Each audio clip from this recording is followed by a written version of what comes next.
মৃত্যুর আগে দিতির কবর জিয়ারত করতে গিয়ে অঝরে কাঁদলেন অভিনেতা ইলিয়াস কাঞ্চন। কি এমন ভুল করেছিল এই কিংবদন্তি অভিনেতা ইলিয়াস কাঞ্চন, যার জন্য দিতির কবরের পাশে এসে কাঁদতে হচ্ছে এই অভিনেতাকে?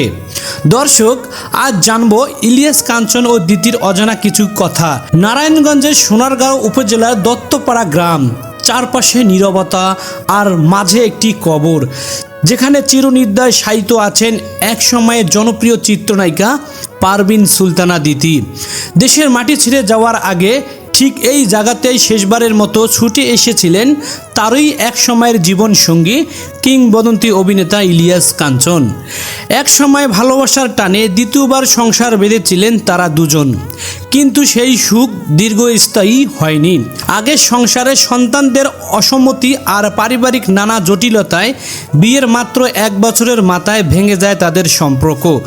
অভিনেতা ইলিয়াস কাঞ্চন ও অভিনেত্রী দিতির দুজনের পথ হয়ে যায় আলাদা। ইলিয়াস কাঞ্চন দিতিকে ডিভোর্স দেওয়ার পর এরপর দীর্ঘ একাকিত্বের এক জীবন কাটান দিতি। এক সময় ধরা পড়েন এই অভিনেত্রীর ব্রেন টিউমার। বহুদিনের সেই কঠিন লড়াই শেষে চিরদিনের মতো পৃথিবী ছেড়ে চলে যান তিনি। আর এখন বছরের পর বছর পেরিয়ে সেই একই ব্রেন টিউমারে আক্রান্ত হয়েছেন ইলিয়াস কাঞ্চন নিজেও। উন্নত চিকিৎসার জন্য দীর্ঘদিন ধরে তাকে থাকতে হচ্ছে লন্ডনে। সেখানে অস্ত্রোপচারের পর এখনও চলছে দীর্ঘ চিকিৎসা আর থেরাপি। এই ঘটনা আবারও উস্কে দিয়েছে দিতি আর ইলিয়াস কাঞ্চনের পুরানো সেই সম্পর্কের স্মৃতি।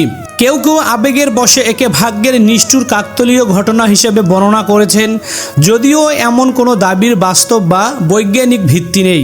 তবে সবচেয়ে স্পর্শ করার মতো বিষয় একটাই, ইলিয়াস কাঞ্চন বিদেশ যাত্রার আগে চিকিৎসা অনিশ্চিত পথে পা বাড়ানোর ঠিক আগ মুহূর্তে সাবেক স্ত্রী অভিনেত্রী দিতির কবরের শেষ সমাধির পাশে ছুটে গিয়েছিলেন এই অভিনেতা। একটা সময় দুজনের জীবনের পথ আলাদা হয়েছিল, কিন্তু প্রশ্ন থেকেই যায়, স্মৃতি ও মনের গভীরে থাকা ভালোবাসা কি সত্যি কখনো আলাদা হয়? এই নায়কের ব্রেন টিউমারের মতো এমন জটিল রোগে আক্রান্ত হয়ে তার জীবনের শেষ সময়ের সাবেক স্ত্রী দিতির শেষ সমাধিতে এসে দোয়া ও ক্ষমা চাওয়াকে কেন্দ্র করে এই বিষয়টি আপনি আসলে কিভাবে দেখছেন? জানিয়ে দিন আপনার মতামত কমেন্ট করে।